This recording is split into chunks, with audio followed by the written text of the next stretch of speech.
Monsieur, que faites-vous donc là avec Charlotte? Est-ce que vous lui parlez d'amour aussi? Non, au contraire, c'est elle qui me témoignait une envie d'être ma femme et je lui répondais que j'étais à vous.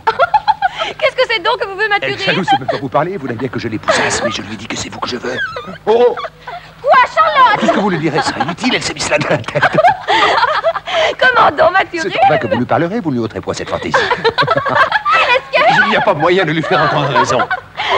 Je voudrais... Elle est obstinée comme tous les diables. Vraiment? Ne dites rien, c'est une folle. Je pense... Mais cela, c'est une extravagante. Non, il faut que je vais avoir un peu ses raisons. Quoi? Je gage qu'elle va vous dire que je lui ai promis de l'épouser. Gageons qu'elle vous soutiendra que je lui donnais parole de la prendre pour femme. Oh la Charlotte, ça n'est pas bien de courir sur le marché des hommes. Ce n'est pas honnête, Mathurine, d'être jalouse que monsieur me parle. C'est moi que monsieur a vu la première. S'il vous a vu la première, il m'a vu la seconde et m'a promis de m'épouser. Eh bien, que vous ai-je dit? Je vous baisse les mains, c'est moi, et non pas vous qui l'a promis d'épouser. N'ai-je pas deviné? À d'autres, je vous prie, c'est moi, vous dites. Mais vous vous moquez des gens, c'est moi encore un coup. Le vlaquer pour le dire si je n'ai pas raison. Le vlaquer pour me démentir si je ne dis pas. Est-ce monsieur que vous avez promis de l'épouser? Vous vous raillez de moi. Est-il vrai, monsieur, que vous lui avez donné parole d'être son mari? Pouvez-vous avoir cette pensée? Vous voyez qu'elle le soutient. C'est l'affaire. Vous êtes témoin comme elle l'assure? Laissez-la dire. Non, non, il faut savoir la vérité. Il est question de juger ça. Oui, Mathurine, je veux que monsieur vous montre votre bec jaune. Oui, Charlotte, je veux que monsieur vous rende un peu Camus. Monsieur, videz la querelle, s'il vous plaît. Mettez-nous d'accord, monsieur. Vous allez voir. Vous allez voir vous-même. Dites, parlez. Et que voulez-vous que je vous dise? Vous soutenez également toutes deux que je vous ai promis de vous prendre pour femme. Est-ce que chacune de vous ne sait pas ce qu'il en est? Sans qu'il soit nécessaire que je m'explique davantage. Pourquoi m'obliger là-dessus à des redites? Celle à qui j'ai promis, effectivement, n'a-t-elle pas en elle-même de quoi se moquer des discours de l'autre?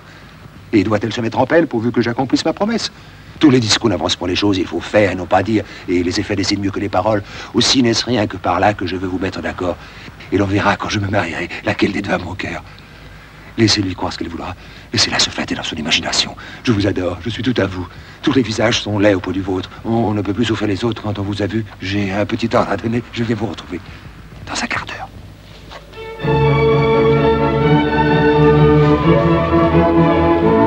Je suis celle qu'il aime, au moins. C'est moi qui l'épousera.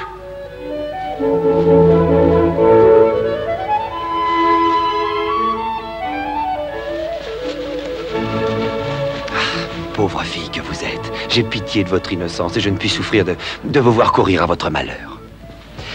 Croyez-moi, l'une et l'autre, ne vous amusez point à tous les contes qu'on vous fait et demeurez dans votre village. Je voudrais bien savoir pourquoi ce canal ne me suit pas. Mon maître est un fourbe. Il n'a dessein que de vous abuser et en a bien abusé d'autres. C'est l'épouseur du genre humain. Et cela est faux. Et quiconque vous dira cela, vous lui devez dire qu'il en a menti. Mon maître n'est point l'épouseur du genre humain. Il n'est point fourbe. Il n'a pas dessein de vous tromper. Il n'en a point abusé d'autres. Ah, tenez, le voilà. Demandez-le plutôt à lui-même. Oui. Non, monsieur, comme le monde est plein de médisants, je vais au-devant des choses. Et je leur disais que si quelqu'un leur venait dire du mal de vous, elles se gardassent bien de le croire et ne manquassent pas de lui dire qu'il en a menti. Oui, monsieur est homme d'honneur. Je le garantis tel.